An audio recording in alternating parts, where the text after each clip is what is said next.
Bonsoir à tout le monde. Euh, je vais donc aborder auprès de vous cette question des générations qu'on a appelées X, Y, Z, alpha, et je vais même faire un petit clin d'œil à aux générations précédentes, les builders, les boomers. Euh, voilà, le projet, en tout cas, de mon intervention, c'est de voir comment, d'une génération à une autre, il y a effectivement une conception du monde qui est différente, mais aussi, et c'est ça qui va être intéressant, me semble-t-il, une capacité à entrer en relation avec d'autres générations, comment les générations elles peuvent dialoguer ensemble. Est-ce qu'il y a des ponts qui existent? Est-ce qu'au contraire, ce sont des fonctionnements qui sont complètement fermés? Et je dirais presque que nous sommes avec ces systèmes générationnels, que nous sommes dans des axes qui constituent presque des chocs culturels. Choc culturel dans le sens où chaque génération a sa propre culture et que parfois la génération suivante se construit avec une contre-culture par rapport à la génération précédente. Donc, ce qui entraîne des difficultés de compréhension, des difficultés de dialogue. C'est pas parce qu'il y a des difficultés que le dialogue n'est pas possible, mais il y a aussi, pour bien comprendre ces mouvements générationnels, à prendre en compte tout ce qui est d'ordre des modifications économiques, bien entendu, des modifications structurelles de société, des modifications politiques également qui peuvent jouer. C'est-à-dire que, en fait, une génération se construit non pas de manière spontanée, elle se construit aussi par rapport à la précédente, mais par rapport aussi à des mouvements qui sont des mouvements, comme je l'indiquais, qui sont socio-économiques, culturels, politiques. Voilà. Donc il y a tous ces enjeux-là qui sont en place. Ce qui est quand même spécifique à nos époques, c'est que les générations, elles se suivent de manière quand même assez accélérée et que les différences générationnelles, elles ont tendance depuis la moitié du XXe siècle jusqu'à maintenant, elles ont tendance vraiment à se singulariser, voire même à certains moments dans certaines générations par rapport à une autre, à se retrouver dans des situations où il y a des positions qui sont très tranchées, voire très oppositionnelles. Donc tout ça laisse entendre que nous sommes donc dans un monde qui est évidemment en mutation, que cette mutation, elle touche effectivement les éléments générationnels et qu'il y a aussi quelque chose qu'il faut comprendre par rapport à tous ces mouvements sociétaux, ce sont aussi les mouvements démographiques.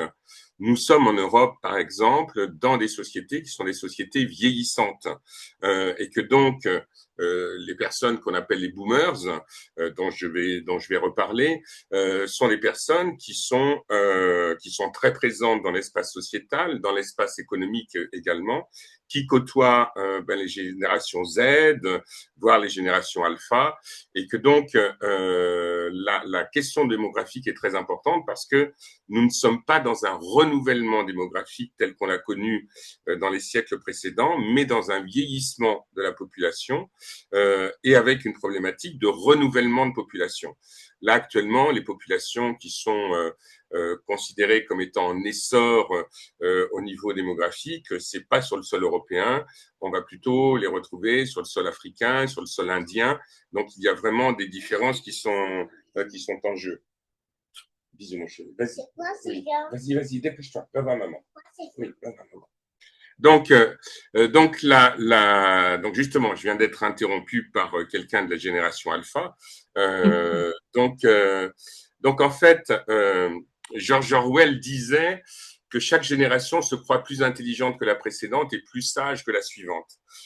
Donc j'ai mis cette petite phrase en introduction parce que c'est un clin d'œil sur les conflits générationnels et aussi que ces notions de génération qu'on a appelées donc X, Y, Z, alpha, ces notions de génération, en fait, elles sont utilisées pour des moyens d'analyse de nos sociétés Et que donc on est maintenant avec des outils qui s'appellent l'analyse générationnelle, qui sont utilisés en sociologie, qui sont utilisés en marketing, en psychologie sociale, pour essayer de mieux comprendre les mouvements sociétaux dans lesquels nous sommes, et puis à l'intérieur de ces mouvements sociétaux, les contradictions, les points d'accroche, les points d'incompréhension, et puis d'essayer de saisir la nature même des sociétés dans lesquelles nous sommes. Et je réinsiste sur le point que nous sommes dans une société qui a un caractère vieillissant, et que ça laisse aussi entendre la question de la place aussi dans une société.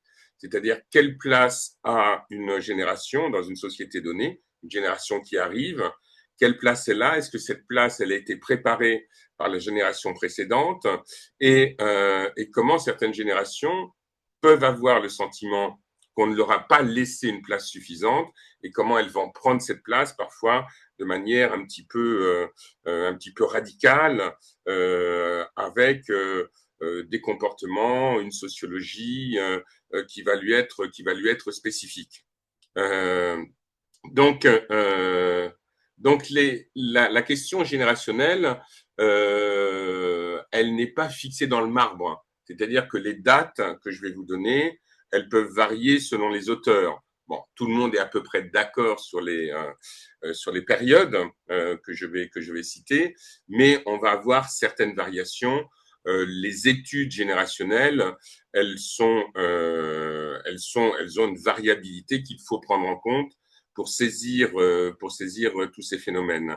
Donc, ce sont des outils descriptifs. Ce ne sont pas des vérités absolues, bien entendu, et ça nous permet de décrire des éléments générationnels, des éléments sociologiques, mais en même temps, ce qu'il faut voir, c'est que ces descriptions dont je vais vous parler, dont je vais me saisir, ces descriptions sont des descriptions qui ne sont pas valables de façon universelle. Et que donc, là, on va plutôt parler du monde européen, du monde occidental, du monde anglo-saxon, mais, mais des études générationnelles sur d'autres continents, il y en a qui existent en Chine, qui existent au Japon, qui existent en Inde, vont travailler sur d'autres aspects, et on peut avoir l'impression d'avoir un monde très contradictoire. Néanmoins, ce sont des points d'appui, et il y a des différences générationnelles, bien entendu, mais ce qui est intéressant aussi, c'est de regarder à l'intérieur des différences générationnelles les différences interindividuelles qui sont en place, parce que ce n'est pas parce qu'une personne de la génération Y va rencontrer une personne de la génération Z qu'il y aura forcément des conflits spécifiques. Il y a des ententes, des compréhensions qui sont possibles dans les relations interindividuelles. Néanmoins, les différences générationnelles, je reviens à la question de la place, vont beaucoup jouer sur la dimension du travail également, et sur le fait qu'on s'aperçoit à l'heure actuelle que dans les générations, dans les générations plutôt Z, mais je vais redéfinir tout ça dans quelques instants, qu'il y a une modification dans le rapport au travail. Dans les années 60, 70, l'idée du travail était l'idée d'une inscription dans un travail qui nous définissait en tant qu'individu. Et cette définition en tant qu'individu, elle faisait que vous choisissiez un métier et qu'il y avait un sillon que l'on creusait à l'intérieur de ce métier de façon quasi définitive. Les variations étaient assez rares. Là, à l'heure actuelle, on est dans un rapport au travail qui est un rapport qui est beaucoup plus souple, avec une vision du travail qui n'est pas forcément le fait que l'on va faire sa carrière dans le même métier du début jusqu'à la fin. Et toutes ces variations au niveau du travail ont des modifications sur le champ, dans le champ économique, et vont avoir des modifications, bien entendu, dans le champ relationnel, bien sûr. On verra des dates qui ont été des dates qui ont amené ces différences-là et ces bascules-là. Donc, comme je disais, les contextes socio-économiques nationaux peuvent modifier ces profils, bien entendu, puisque les générations se construisent d'un point de vue psychologique, mais aussi sur le terrain économique, et que la dimension économique est une dimension qui est extrêmement prégnante pour comprendre les mouvements générationnels, et que ça va jouer, comme je l'ai dit, sur le travail, mais que ça va jouer aussi sur les comportements. Les deux sont liés, et que ça va jouer aussi, et ça c'est une notion qui est importante à avoir à l'esprit, sur la manière de concevoir la vie, sur la manière de concevoir son inscription à l'intérieur de sa vie, et sur la manière de gérer son rapport au monde, son rapport à soi, son rapport aux autres et à l'autre, et toutes ces mutations et ces changements que l'on remarque depuis la fin de la Deuxième Guerre mondiale sont assez tranchés, assez marqués. Et c'est ce qui emmène ces notions d'analyse générationnelle et de modification générationnelle. Donc, sur l'ensemble des générations, on prend à l'heure actuelle, les personnes à l'heure actuelle qui ont plus de 70 ans, donc à partir de 71, 72, sont des personnes qu'on appelle les constructeurs. Ces personnes-là sont des personnes qui, pour la plupart, sont nées dans les années 50, c'est-à-dire tout ça va concerner l'après-guerre, après la Deuxième Guerre mondiale. Et donc, les constructeurs sont des personnes qui maintenant sont encore actives, non pas au niveau du travail, mais au niveau économique. Ce sont des personnes qui participent à l'économie, qui alimentent l'économie et qui parfois se retrouvent dans des postes de décision, notamment au niveau politique. Si vous regardez bien, il y a énormément d'hommes politiques qui ont plus de 70 ans. Bon, il y a des jeunes générations qui arrivent, bien entendu, mais il y a dans cette dimension de construction le fait d'avoir construit une société, d'avoir construit un rapport à l'économie, d'avoir construit un rapport à la politique et d'avoir construit un regard sur le monde qui fait figure de référence. Ensuite, il y a les fameux baby boomers, donc des personnes qui à l'heure actuelle sont âgées entre 52 et 70 ans, et qui font partie aussi de ce groupe de personnes qui ont amené une certaine manière de concevoir le monde, d'agir, d'être au monde, qui va avoir bien sûr une influence sur le reste. Soit cette influence, elle est dans le sens d'une adhésion à ce qui est proposé, soit cette influence, elle va être dans le fait d'un refus à ce qui est proposé et de l'édification d'autres choses. Mais en même temps, on va le voir plus précisément, les révolutions comportementales, le rapport au monde s'est fait quand même dans nos sociétés avec des moments qui sont des moments avec je dirais, presque des brisures très nettes et qui ont amené une modification assez rapide. J'en veux pour preuve, par exemple, l'arrivée de l'Internet et que l'Internet, par exemple, prend une place prépondérante dans notre vie, dans nos vies de manière générale, dans nos organisations, la place du smartphone, la place des écrans, et que ça, ce sont des choses qui sont arrivées de manière très rapide. Donc il y a aussi des fractures générationnelles et donc des questions d'adaptation d'une génération à une autre aux mouvements sociétaux, aux mouvements économiques qui sont en cours et qui peuvent amener des conflits générationnels ou des incompréhensions d'une génération à une autre. Donc, la génération X, elle est actuellement âgée entre 37 et 51 ans.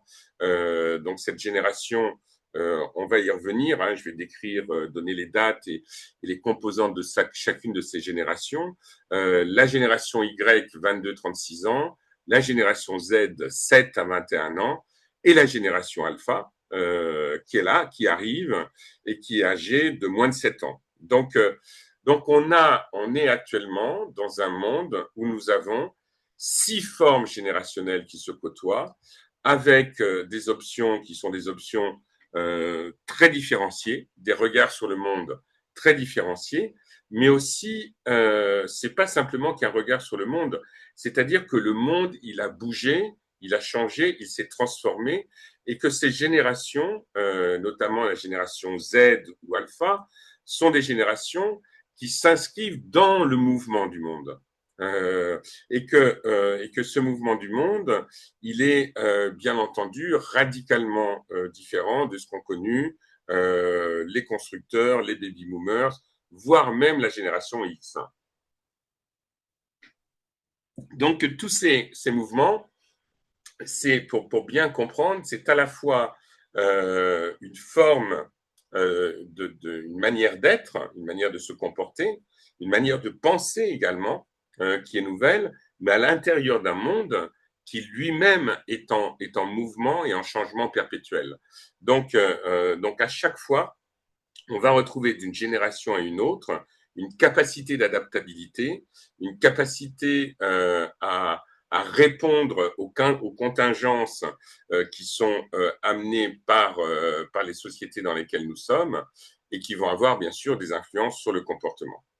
Donc, les boomers donc 1945-1964, en tout cas, ce sont des dates indicatives.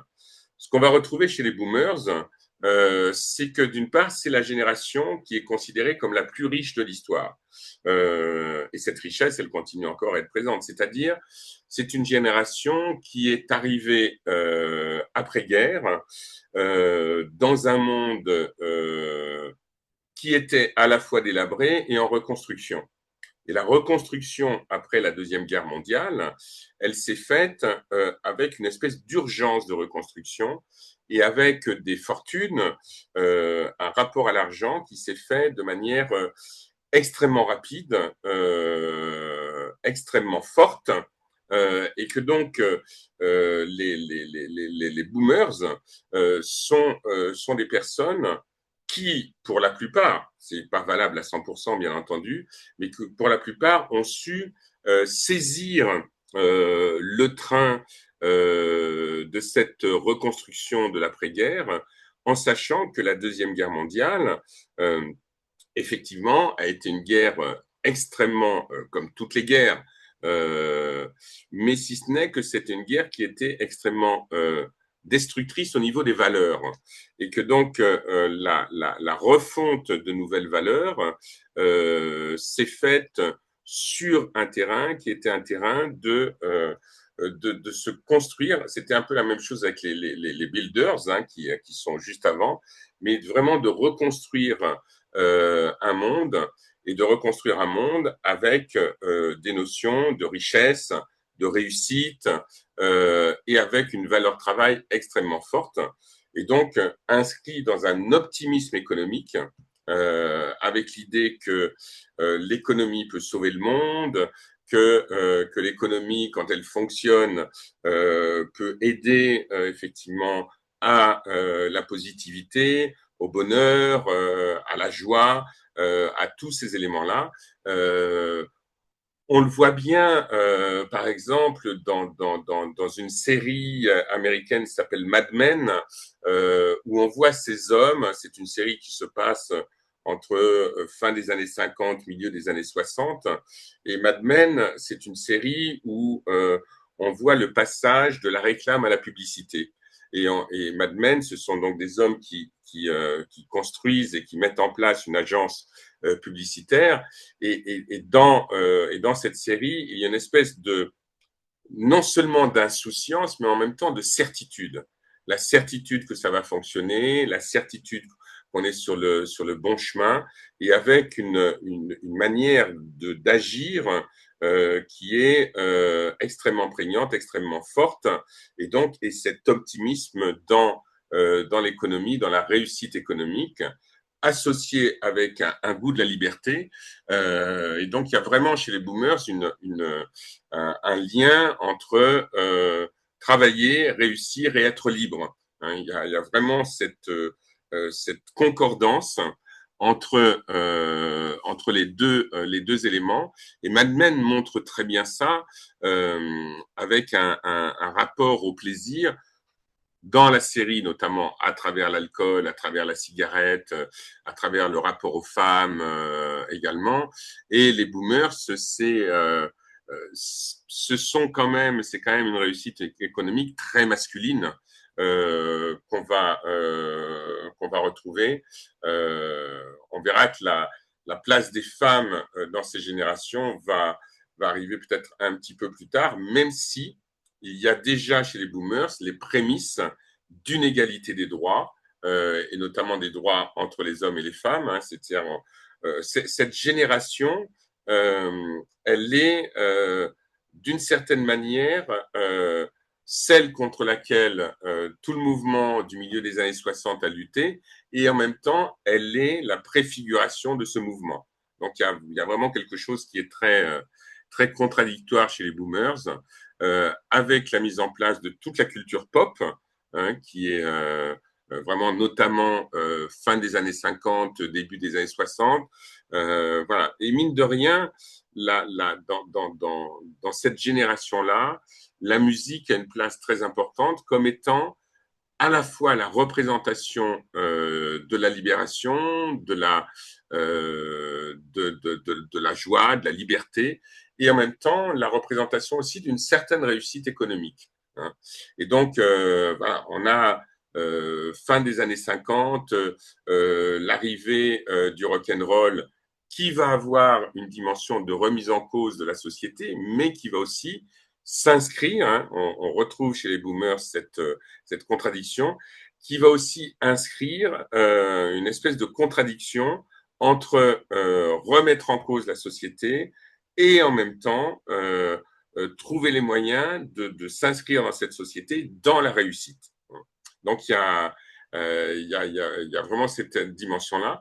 Après, parce que évidemment, à chaque génération, il y a des portraits qui sont contrastés, avec une notion assez sacrificielle qui va passer par le travail, qui va passer par le fait et ça c'est très valable chez les hommes, voilà, travailler beaucoup, ne pas compter son temps, avancer. On est presque dans une notion très américaine du self-made man, hein, l'homme qui se fait tout seul, qui avance, qui agit. Et donc, avec, de toute manière, et ça c'est la marque de cette génération-là, avec le fait qu'il y a une possibilité de réussite, donc tout ça se fait dans l'effort, et en même temps, dans un respect de la loi et de l'autorité, et qui, dans certains autres mouvements, va être remise en cause. Et la remise en cause du respect de la loi et de l'autorité appartient à la fois aux boomers et en même temps à la génération qui va arriver après. C'est-à-dire qu'à chaque passage générationnel, il y a à la fois un point d'appui sur la génération précédente et une remise en cause de la génération précédente.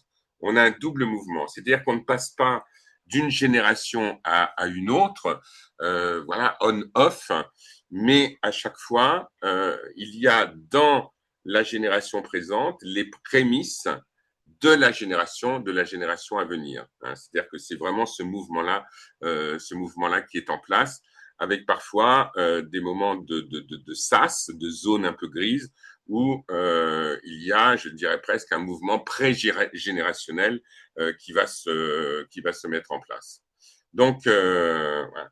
Donc c'est une génération qui est une génération très active et à la fois qui a un goût du plaisir, mais aussi un goût de l'effort.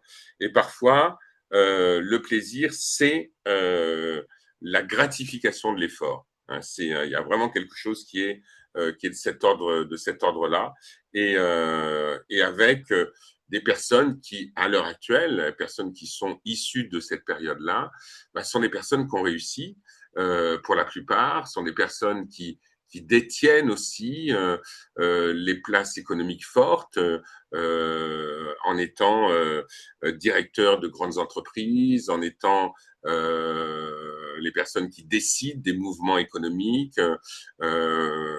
Il y a vraiment chez ces personnes-là une position forte dans nos sociétés, et je dirais même une position très exclusive parce que les boomers à l'heure actuelle sont des personnes qui peuvent, pour certains et certaines, avoir une position qui est une position très hégémonique par rapport aux générations actuelles et qui va vraiment mettre en avant une vision du monde qui est très cadrée, très contrôlée, avec notamment dans l'éducation, l'idée qu'une éducation doit se faire de manière stricte et avec quand même un certain paternalisme et aussi une position quand même relativement patriarcale avec une position masculine, une position de l'homme qui est quand même centrale et qui est quand même essentielle.